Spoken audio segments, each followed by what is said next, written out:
안녕하세요. 러시아 문학을 전공하는 윤세라입니다.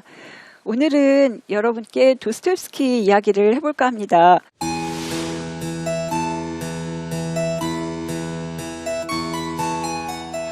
도스토옙스키는 사실 부연 설명이 전혀 필요하지 않은 러시아 문학의 대표주자죠.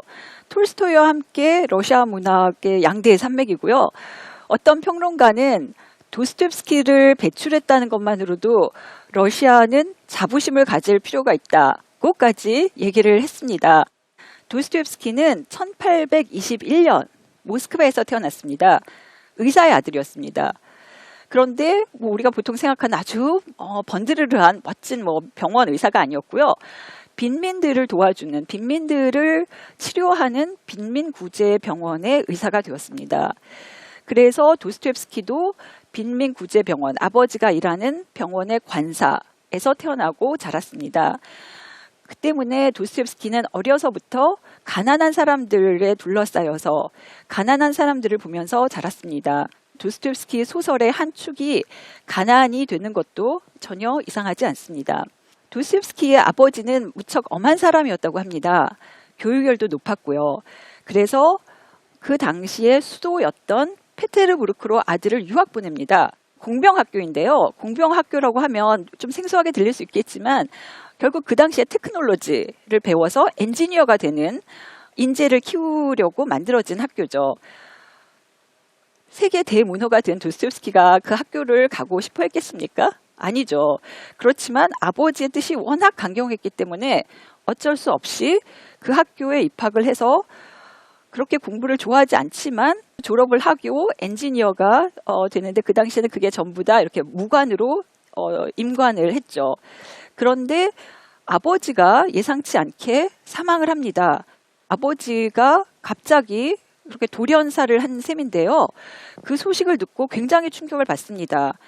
그 충격의 여파가 도스토옙스키의 마지막 소설 아버지 살해 사건을 중심 사건으로 하는 까라마조프 형제들에 이어지게 되는 것이죠. 어쨌든 아버지가 죽고 나서 도스토옙스키에게 끼친 영향 중에 하나는요. 그렇게 완고하고 또 엄했던 아버지가 죽었기 때문에 본인의 길을 개척할 수 있게 됩니다. 더 이상 자신의 진로를 두고 반대하는 아버지가 없어진 거죠. 그래서 졸업하고 임관까지 했지만 전업작가가 되기로 결심을 하고 문단에 데뷔를 합니다. 그 문단 데뷔작의 제목이 또 의미심장합니다. 가난한 사람들입니다. 19세기 러시아 소설의 한 축인 그런 작은 인간, 도시 소시민을 주인공으로 해서 쓰여진 작품이고요.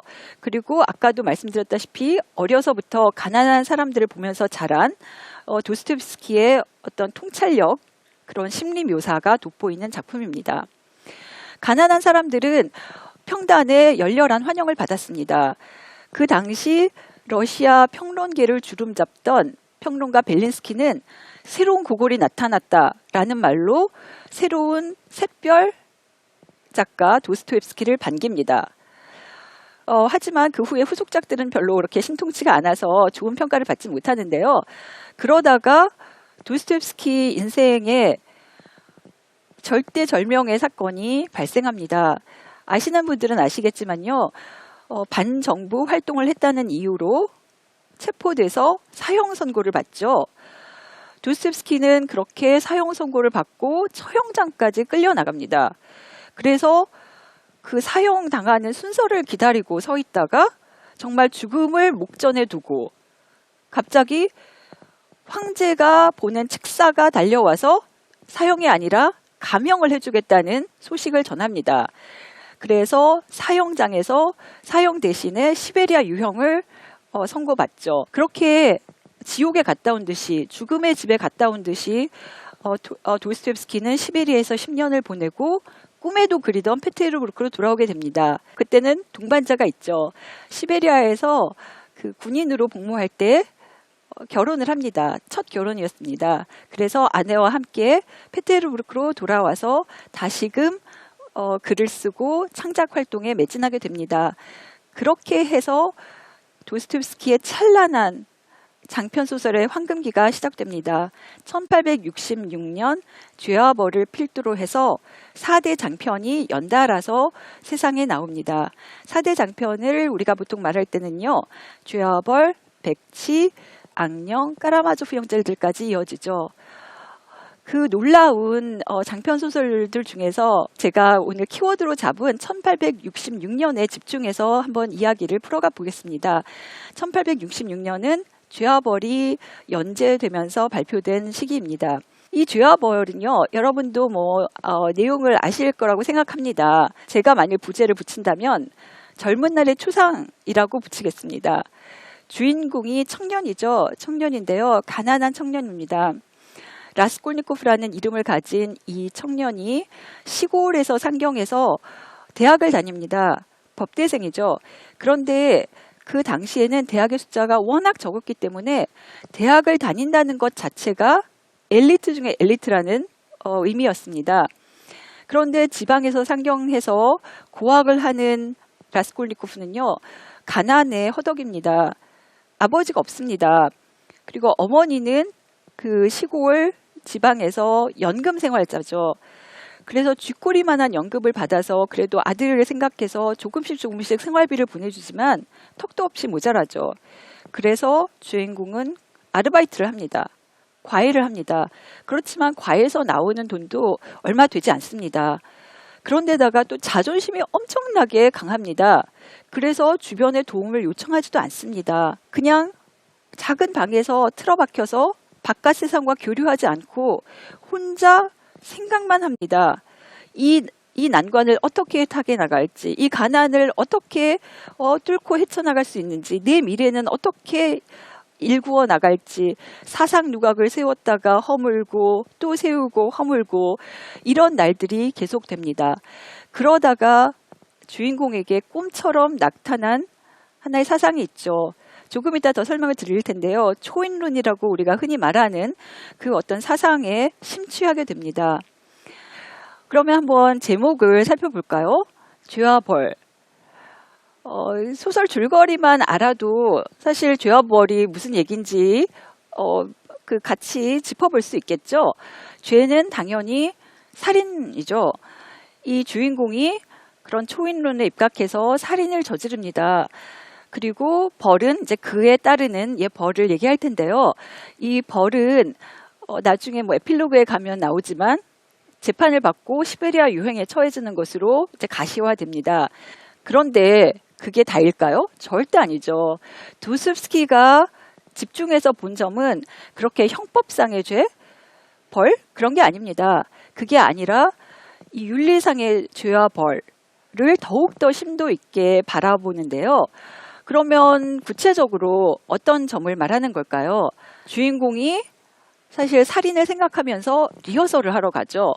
그래서 자기가 죽이려고 하는 전당포 노파의 집까지 720보가 걸린다고 나옵니다. 그것까지 다 계산하면서 걸어가서 그 집의 구조가 어떻게 되고 이 노파가 어떻게 생겼고 어떤 식으로 행동하는지 그렇게 머릿속으로 계산을 하면서 리허설을 합니다.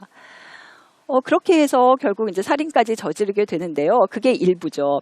그래서 이 소설은 추리소설이 아닙니다. 범죄자가 바로 소설 초반에 그대로 독자의 눈앞에 나타나기 때문이죠. 도스토옙스키가 더 관심을 가졌던 것은 왜 도대체 이 주인공이 그 죄를 저지르게 되는지 그 이면의 이야기들을 탐구해 갑니다. 그래서 사실 이 살인죄 그 자체보다도 도스토옙스키가 더 관심을 가지고 탐구했던 죄는요. 윤리적인 죄인데요. 뭐냐 하면 더 구체적으로는 이 주인공이 살인을 저지르고도 뉘우치지 않습니다. 계속해서 자기 자신을 합리화합니다. 그 사람을 죽인 게 잘못이 아니라 자기가 그렇게 벌을 받게 된 것은 자기가 끝까지 자신의 신념을 밀고 나가지 못해서라고 자책을 합니다. 바로 그 오만함. 그게 도스토옙스키가 보기에는 죄인 것이죠. 그리고 벌도 시베리아 유형이 아니라 그 주인공에게 떨어지는 진정한 벌은 정신적인 고통입니다. 살인을 저질 후에 주인공의 머리로는 절대 수긍하지 않고 머리로는 절대 인정하지 않지만 이 사람에게 그래도 양심이 있기 때문에 몸이 반응을 하는 겁니다. 그래서 정신적인 고통 그리고 육체적인 고통도 수반됩니다. 계속해서 선망증이라고 이제 표현이 되는데요. 막 열이 펄펄 끓고 막 제대로 정신을 못 차리고 그게 결국은 마음이 아프기 때문에 마음이 고통스럽기 때문에 육체적으로도 그 고통이 표현이 되는 거죠. 그러면서도 워낙 똑똑하고 명석한 두뇌를 가진 사람이기 때문에 머리로는 자신의 죄를 뉘우치지 않습니다. 그래서 계속해서 그 오만하게 자신의 초인론으로 이제 설명되는 그 이론에 집착을 합니다. 그러면 도대체 초인론이 뭘까요? 간단히 말하자면 세상에는 두 부류의 사람이 있다고 합니다. 하나는 평범한 사람들이 대다수죠. 그리고 소수지만 비범한 사람들이 또 있다고 합니다. 그리고 주인공은 말합니다. 두 부류의 사람이 모두 다 존재의 가치가 있고 존재유가 있다고요. 그런데 구체적인 성격이 다르죠. 평범한 사람들의 존재 이유는 착하게 살면서 기존의 법 테두리 내에서 그런 죄를 저지르지 않고 그냥 그 질서에 순응해서 살면서 결혼해서 아이를 낳고 그럼으로써 이 인류가 계속해서 존속되게 하는데 이바지하는 사람들이 평범한 사람이라고 말합니다. 그에 반해서 소수기는 하지만 비범한 사람들은 타고난 재능을 발휘해서 뭔가 그때까지 세상에서 보지 못했던 것, 세상에서 말해지지 않았던 것, 그러니까 새로운 말, 새로운 발명, 새로운 발견을 해내는 사람들을 일컫습니다. 그 초인론을 발전시켜서 자신에게 적용을 하죠. 라스콜니코프는 분명히 지식인이고 엘리트입니다. 본인의 재능을 알고 있죠. 그리고 자신도 그 비범한 사람이라고 믿고 또 되고 싶어 합니다.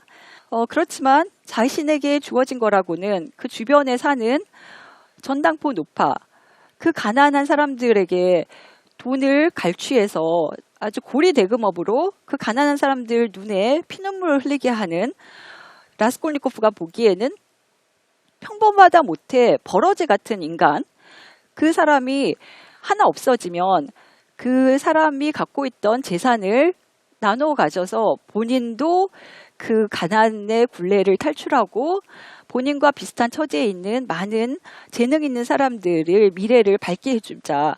그게 훨씬 가치 있는 일이 아닌가 하는 생각을 하는 겁니다. 그렇지만 그렇다고 해서 바로 그 계획을 실현하지는 않습니다. 왜냐하면 라스콜니코프에게는 양심의 목소리가 있기 때문이죠. 마음속 한 구석에는 언제나 양심이 있습니다. 그래서 그런 계획을 세우고 리허설까지 가고 그러면서도 항상 망설이고 주저합니다. 이 소설에서는요, 그 초인론이 그야말로 공리주의의 메아리를 담고 있죠. 한 사람을 희생시켜서 여러 사람이 더 많은 다수가 행복해질 수 있다면 그러면 그런 나쁜 행동도 합리화될 수 있는 것이 아니냐. 이제 이런 아주 강력한 어떤 주장을 담고 있는데요. 이 소설에서 그러면 라스콜니코프는 왜 초인이 되지 못했을까요? 그 대답은 아마도 이름에서부터 찾아볼 수 있을 겁니다. 이름을 한번 보시죠. 이름이 라스콜니코프. 이 이름의 근원은요, 라스콜. 이 단어입니다. 그리고 그 단어는 러시아 말로 무슨 뜻이냐 하면 분열, 분리 이런 뜻입니다. 그 단어 뜻 그 자체, 분리라는 데서 우리가 어떤 직감적으로 이 사람이 어떤 사람이겠구나 하는 걸 알 수 있죠. 이 주인공에게는 양면성이 있습니다. 이 주인공은 살인마죠. 그렇게 살인을 저지르고 그리고 전당포 노파만이 아니라 예기치 않게 집에 일찍 돌아온 그 전당포 노파의 여동생까지 죽이게 됩니다. 아주 온순하고 착한 여자였는데요. 그런데 어떡하겠습니까? 자기의 범죄를 목도했으니 죽여야만 하는 거죠. 그렇게 해서 졸지에 두 사람을 죽인 살인마가 됩니다. 그렇게 냉혈한적인 면모가 라스콜니코프에게 있습니다. 그렇지만 또 놀랍게도 이 사람에게는 아주 따뜻한 마음도 있습니다. 그래서 그 살인 이후에 아니면 살인을 계획할 때 우연히 만나게 된 자기보다 더 가난하고 더 비참한 생활을 영위하는 말단 관리에게는 또 자기가 가진 얼마 안 되는 돈을 탈탈 털어서 주기도 합니다. 도와주는 거죠. 그러니까 살인마이면서 자선가인 겁니다. 이게 정말 기묘한 조합이죠. 살인마이면서 자선가. 이게 바로 라스콜니코프입니다. 아주 양면성을 가진 인물이죠. 그런 양면성이 있고요. 또 이 사람을 보면 대학생이면서 그렇게 아주 지식인이면서 또 살인을 할 때 쓰는 도구를 보면요. 좀 이상합니다. 도끼를 쓰죠. 도끼는 러시아 문화에서 또 농부들과 뗄래야 뗄 수 없는 관계를 가진 어떤 상징물이죠. 예, 도끼는 그렇게 그 광활한 러시아 산림에서 농부들이 나무를 벨 때 꼭 필수로 그 일상생활에서 쓰는 도구였죠. 그런 도끼를 가지고 라스콜니코프는 지식인인데 도끼로 농부들의 도구를 가지고 살인을 저지릅니다. 그러니까 이 사람 안에는 그렇게 지식인적인 면모와 그리고 러시아 민중들과의 어떤 접점도 함께 공존하는 것이죠. 이 양면성을 가진 주인공을 다각도에서 아주 깊이 있게 탐구해 갑니다. 어느 정도냐면요. 그냥 이 인물 한 사람만이 아니라 이 인물, 이 주인공 주변에 있는 사람들이 다 이 주인공의 어떤 한 면모를 부각시키는 역할을 합니다. 그래서 도스토옙스키를 조금만 공부하면 자주 이렇게 듣게 되는 말이 분신인데요. 도스토옙스키의 특기이기도 하죠. 그러니까 그 주인공 한 사람을 내세울 뿐만 아니라 그 주변에 주인공의 여러 가지 면모를 아주 극대화해서 보여주는 인물들이 포진해 있습니다. 이 소설 죄와 벌에도요. 주인공 옆에 주인공의 착한 면모를 훨씬 더 부각시키는 착한 분신들이 있고요. 소냐 그 애인이 되죠. 소냐뿐만 아니라 뭐 라즈미힌이라고 그런 친구도 있고요. 또 다른 한편으로는 라스콜니코프의 그런 냉혈한적인 면모, 아주 차가운 면모, 이성적인 면모만을 강조하는 또 나쁜 자아를 극대화하는 분신들이 또 몇 명이나 나옵니다. 그리고 또 그렇게 성공하고자 하는 야망을 극대화해서 그렇지만 어떤 그런 따뜻한 면모는 전혀 없는 그런 속물적인 야심가 로 루진이라는 또 인물이 등장하기도 합니다. 그리고 주인공은 착한 분신과 나쁜 분신 사이를 오가면서 고뇌를 하고 그것이 바로 이 주인공이 처한 어떤 그 심적인 고뇌의 깊이를 보여주는 것이기도 합니다.